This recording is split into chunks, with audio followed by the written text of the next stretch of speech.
আসসালামু আলাইকুম, সবাইকে শুভেচ্ছা জানাচ্ছি। মাসুম মাহবুব। প্রিয় দর্শক, আমি বাংলাদেশ বিষয়ে আজকে কথা বলতে চাই। কি চলছে আসলে বাংলাদেশের রাজনীতিতে? শেখ হাসিনা চলে যাওয়ার পর বাংলাদেশের রাজনীতিতে এখন মুখ্য ভূমিকায় আছে বিএনপি এবং জামায়াত। কিন্তু এর মধ্যেও তৃতীয় আরেকটি দল এনসিপি, তারাও আলোচনায় থাকছে। কিন্তু সব কিছু ছাপিয়ে হঠাৎ করে নতুন আলোচনায় আসছে নুরুল হক নূর, যে ব্যক্তি রাজনীতির কেন্দ্রে কখনো দাঁড়াতে পারেনি। হঠাৎ করে তিনি রাজনীতির কেন্দ্রে আসতে চায়। কুষ্টিয়ার একটি আসনে জামায়াতের এমপি আমির হামজা, তার দলের সাথে নুরুল হক নূরের দলের একটা লড়াই হয়েছে। এরপর জামায়াতের পক্ষ থেকে নুরুল হক নূরের দলকে পিটিয়ে মাঠ ছাড়া করা হয়েছে। নুরুল হক জামায়াতকে হুঁশিয়ারি দিচ্ছে তাদেরকে আবার গুপ্ত জায়গায় পাঠিয়ে দেবেন। নুরুল হক, জামাত যেমন গত 15-16 বছর গুপ্ত অবস্থায় আছে, তাদেরকে সেই ঠিকানায় আবার নুরুল হক নূর পৌঁছে দিবেন। বিষয়টাকে একটু চিন্তা করেন যে নুরুল হক বিএনপি সরকারের একজন প্রতিমন্ত্রী বা উপমন্ত্রী, তিনি এই হুমকি দিচ্ছেন যেখানে বিএনপির মূল ডাকসেটের নেতারাও এই কথাটা একবারও বলেননি, কিন্তু নুরুল হক বলছেন। অথচ যে দলটিতে নুরুল হক আর রাশেদ ছাড়া তৃতীয় আর কেউ নেই, একটা কমিটি করার মতো তাদের যোগ্যতা নেই। আবার কুষ্টিয়াতে আমির হামজার সাথে জামাতের একজন পাওয়ারফুল এমপির সাথে সে লড়াইও করেছে। দুই পক্ষের আহতর ঘটনাও ঘটেছে। ইতিমধ্যে আমির হামজা বলেছেন 24 ঘন্টার সময় দেয়া হয়েছে প্রশাসনকে, কুষ্টিয়ার প্রশাসনকে, যেন সকল অপরাধীদের গ্রেফতার করা হয়। যদি 24 ঘন্টার মধ্যে গ্রেফতার করা না হয় তাহলে পুরো ডিসি অফিস ঘেরাও করা হবে। আবার আমির হামজা এটাও বলছেন যে পুরো বাংলাদেশের সাথে কুষ্টিয়ার দৃশ্য ভিন্ন। তিনি বলছেন যেই আসনে তিনি এমপি হয়েছেন আর পুরো বাংলাদেশের বাকি যতগুলো আসন আছে পুরো আলাদা। এখানকার সরকার তিনি নিজে, অর্থাৎ আমির হামজা হলো কুষ্টিয়ার সেই আসনের সরকার। এখানে আর কোনো সরকার নেই, এখানে চলবে তার কথা, তার নির্দেশ, অন্য কারো নির্দেশ চলবে না। তার মানে রাজনীতিটা এখন একটা প্রতিযোগিতা না লড়াইয়ের মাঠে, নাকি দুই পক্ষের বাক বিতণ্ডা গিয়ে শেষ হবে আমরা বুঝতে পারছি না। আসেন, কালকে রাশেদকে দেখলাম এটিএন বাংলায়, মেবি, যদিও আমার টিভি দেখা হয় না, এগুলো সোশ্যাল মিডিয়ায় ভাইরাল হয়। তুষার এনসিপির একজন আলোচক বা নেতা, তার সাথে রাশেদ খান, বর্তমান বিএনপি রাজনৈতিক অ্যাডভাইজার তারেক রহমানের, বেশ হাতাহাতির পর্যায়ে চলে গেছে, তুই তোকারি চলে গেছে, যা স্ল্যাং বলা হয়েছে। একটা বিষয় না খুব খারাপ লাগে, এই রাশেদ বা নুরুকে আমরা প্রচুর সমর্থন করতাম আর্থিকভাবে বা মানসিকভাবে বা যে কোনোভাবে। বিপদগ্রস্ত সময় তাদেরকে সর্বোচ্চ চেষ্টা করছি আমরা সাহায্য করতে। হঠাৎ করে ক্ষমতায় বসে তারা কেন জানি আওয়ামী লীগ হয়ে যাচ্ছে, আওয়ামী লীগের ভাষায় কথা বলছে, আওয়ামী লীগের বডি ল্যাঙ্গুয়েজ ব্যবহার করছে। আমরা ইনু মেননদেরকে দেখেছি, তাদের পরিণতি দেখেছি। তারা এখন কোথায় আছে আপনারা সবাই জানেন, জেলের অন্ধকার ঘরে। আওয়ামী লীগের শেখ হাসিনা পালিয়ে গেছে, তাপস পালিয়ে গেছে, জয় নেই, পুতুল নেই। শেখ হাসিনার পরিবারের একজনও গ্রেফতার হয়নি, এবং শেখ হাসিনার খুব কাছের এমপি মন্ত্রীদের অনেকেই গ্রেফতার হয়নি, তারা নিরাপদে দেশ ছেড়ে চলে গেছেন। কিন্তু এনু মেনন জেলে আছে, আপনারা জানেন। তো রাজনীতির একটা টাইম ক্ষমতা ব্যবহার করে, আধিপত্য তৈরি করে, কিংবা অর্থ বাগিয়ে পকেটে পুরে, এরপর পরিণতিটা যদি হয় এরকম যে শেষ সময়টা এই অর্থ আরাম আয়েসে ব্যবহার না করে জেলখানায় বসে মৃত্যুর প্রহর গোনা হয়, এই রাজনীতির প্রয়োজনকে। রাশেদ খান বা নুরুল হক নূর ততদিন পর্যন্ত মানুষের কাছে ভালোবাসার ছিল যতদিন তারা ফ্যাসিস্ট হাসিনার বিরুদ্ধে সোচ্চার ছিলেন। কিন্তু বর্তমানে তাদেরকে দেখে মনে হচ্ছে তারা ফ্যাসিস্টের রূপ ধারণ করছেন, অর্থাৎ ক্ষমতায় বসে তারা নিজেকে একটা ফ্যাসিস্ট রূপে দেখাতে চাইছেন।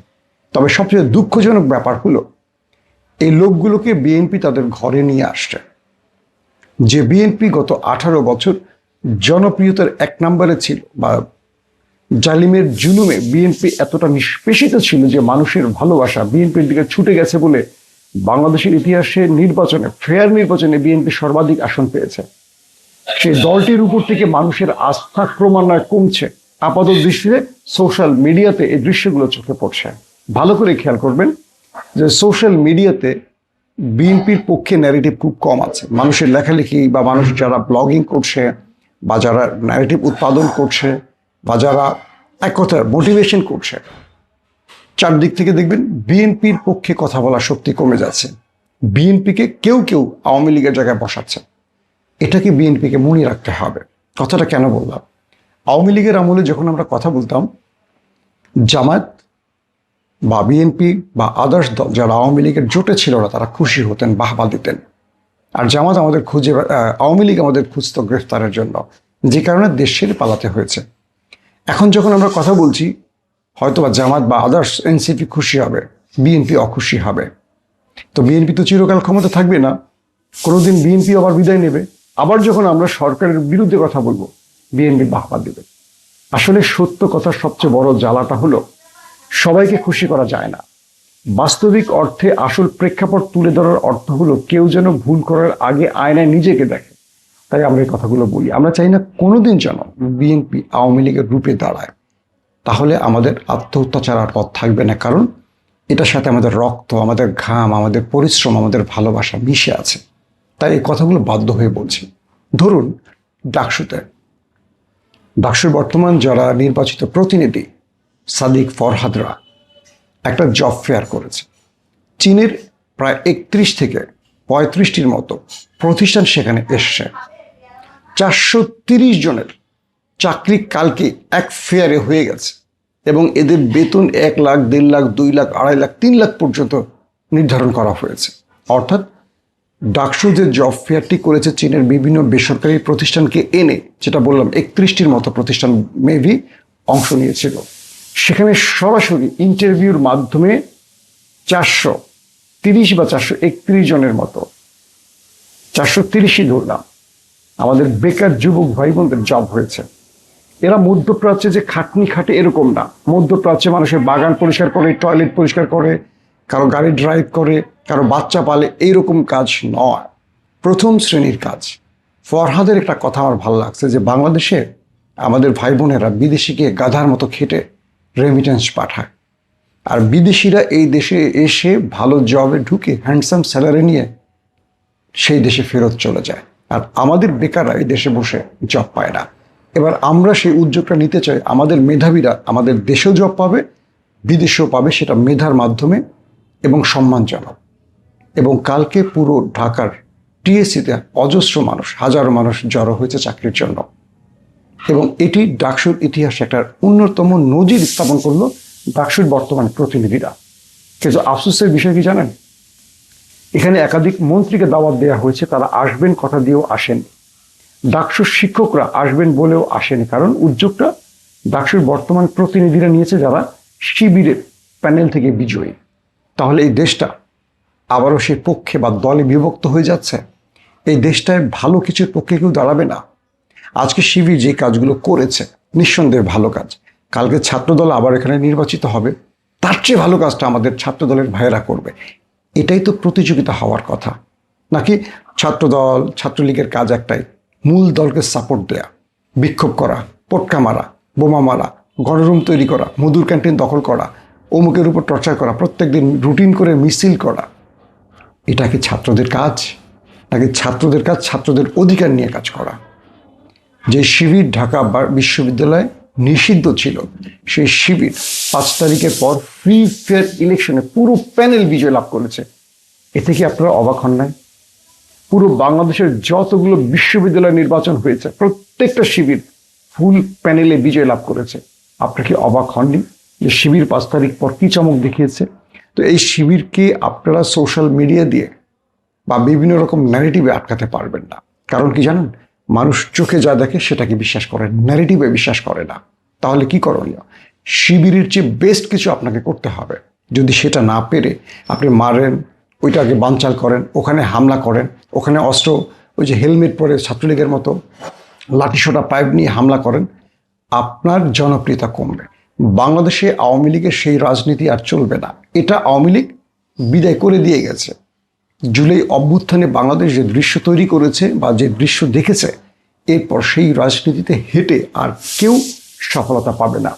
বিএনপি 180 দিনে অনেকগুলো ভালো উদ্যোগ নিয়েছে, সেই উদ্যোগগুলো হারিয়ে যাচ্ছে। এমন কিছু নিছক ঘটনা, যেমন রাশেদের মতো মানুষের টকশোতে বসে যেই ভাষায় কথা বলছে, যেভাবে বডি ল্যাঙ্গুয়েজ প্রদর্শন করছে, হাত তুলে কথা বলছে, বেয়াদব বলছে, মারতে যাচ্ছে, তেড়ে যাচ্ছে, ছোট নাই বড় নাই। এই রাশেদ কদিন আগে বলছে আমাকে বাঁচান, আমাকে বাঁচান, আমাকে ধরে নিয়ে যাচ্ছে, আমাকে বাঁচান। রাশেদ কাদেরকে বলছিল আমাকে বাঁচান? সেই রাশেদের ভাষা দেখেন। এখন সেই রাশেদ নিজেই জালিমের মতো আচরণ করছে। তাহলে মানুষ কাদের হাতে ক্ষমতা তুলে দেবে? যারা জালিম তাদের হাতে, বা যারা জুলুম থেকে জুলুম সহ্য করে এখন জালিম হয়ে যাবে তাদেরকে?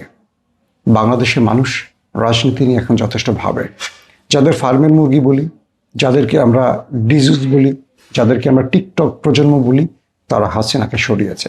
তারা আমার আপনার চেয়ে রাজনীতি কম বোঝে না। তাদেরকে আপনি মিছিল মিটিং দিয়ে আর আকর্ষণ করতে পারবেন না। জামায়াত শিবির যে ট্র্যাকে আছে, এই ট্র্যাকটা বিএনপিকে অনেক বড় চ্যালেঞ্জ জানাচ্ছে। কেন বিএনপি সেটা বুঝতে পারছে না? কেন বিএনপি তার বিদ্যুৎ বিভাগের ধসের পর বিরোধী দলের কাছ থেকে চাইতে হবে পরিকল্পনা? তাহলে তারেক রহমান যে বলছে আই হ্যাভ এ প্ল্যান, সেই প্ল্যানটা কোথায়? এই প্রশ্নগুলো আসবে। তবে একটা বিষয় আমরা বলতে পারি, বিএনপিকে আওয়ামী লীগের দিকে টেনে নিচ্ছে কেউ বা কারা, এটা কি বিএনপি বুঝতেছে না, নাকি বিএনপি বুঝেও কিছু করতে পারছে না? বিএনপি তার সঠিক পথটিকে এখনো খুঁজে পাচ্ছে না বলেই আমার মনে হয়। তার ছাত্রদল, যুবদল নিজেরা চাঁদাবাজি করতে গিয়ে নিজেরা নিজেদেরকে মেরে ফেলছে, নিজেদেরকে হত্যা করছে। এই দৃশ্যগুলো আর দেখতে চাই না। একদিকে গঠনমূলক রাজনীতি করছে বিরোধী দল থেকে, আর সরকারের মধ্যে একটা এলোমেলো আগাছড়া, কি বলবো, পুরোপুরি একটা বিচ্ছিন্ন টাইপের কিছু হচ্ছে। রাশেদ নুরুদের মতো ব্যক্তিরা এখন রাজনীতির কেন্দ্রে বসে বাষ্প ছড়াচ্ছে, উত্তপ্ত বাষ্প। এটা বিএনপির ক্ষতি করছে। রাশেদরা যতদিন কথা বলবে বিএনপির তত ভোট কমবে। লিখে রাখেন কাগজে। ইনু মেনুনদের জন্য আওয়ামী লীগের এই পরিণতি, এবং ইনু মেনুনরাও ডুবেছে। তো আমরা চাই না এরকম বেফাস মন্তব্য। এমন ব্যক্তিদের টকশোতে বিএনপি পাঠাক, যাদের কথায় বিএনপির ভোট কমে যায়, আস্থা কমে যায়। একটু কান পেতে শোনেন। যারা বিএনপি করেছে, বিএনপিকে ভালোবেসেছে, তারাও বিএনপির বর্তমানে এই সিচুয়েশনে, এই আচরণে, এই রাষ্ট্র ব্যবস্থা, এই কাঠামোতে খুশি নয়। তাহলে বিএনপিকে কি করতে হবে? বিএনপিকে আবারও জনবান্ধব রাজনীতি করতে হবে। জনগণ যেটা চায় সেটা করতে হবে। তারেক রহমান আগে মানুষের বক্তব্য শুনতেন, কাছে ডাকতেন, তাদের পরিকল্পনা শুনতেন। কিন্তু এখন বিএনপি যত অপরাধী করুক, কোনো সাজা হয় না। হবিগঞ্জের মাহাদি কি অপরাধ করেছে? বিদ্যুতের দাবিতে রাস্তায় নেমেছে, পুলিশ তাকে টেনে হিঁচড়ে গায়ে হাত তুলে নিয়ে গেছে। সে একটা প্রতিবাদ করেছে, কোন আইনে আমাকে গ্রেফতার করছেন? এটা আইনের বার্তা, এটা আইনের বিরুদ্ধে। আপনি আইন মানছেন না। পুলিশ কোনো জবাব দিতে পারেনি। এই পুলিশ কি আবারও আওয়ামী লীগ হতে চায়? আওয়ামী লীগের পুলিশের পরিণতি যদি এই পুলিশ না দেখে, তাহলে আফসোস, এই দেশের মানুষ কখনো পরিণতি দেখে শেখে না। তাহলে ইতিহাসের পাতাগুলো মুছে ফেলা উচিত। শেখ মুজিবের থেকে শেখা উচিত, শেখ হাসিনার থেকে শেখা উচিত পরিণতি কত ভয়ঙ্কর হতে পারে। পুলিশদের বলবো, দলবাজ হবেন না। দেশের মানুষের পক্ষে দাঁড়ান। কেউ কিছু করবে না, কেউ কিছু করতে দেবে না। আর যদি দলবাজ হন, তাহলে যে কোনো সময় দেখবেন কোন একটা ওভারব্রিজে আপনাকে ঝুলিয়ে রাখা হয়েছে।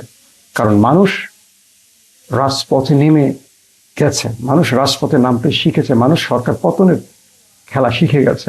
মানুষকে এখন আপনি আর কল্প কাহিনী দিয়ে আটকাতে পারবেন না। মানুষকে বিজয় করতে হলে মানুষের হৃদয় জয় করতে হবে, মানুষের মৌলিক অধিকার বাস্তবায়ন বা পূরণ করতে হবে। আবারও বলছি, বিএনপি অন ট্র্যাকে আসুক। বিএনপি যে স্বপ্নগুলো দেখিয়েছে আমাদের, সে স্বপ্নে ফিরে আসুক। বিএনপি মানুষের রাজনীতিটা শুরু করুক।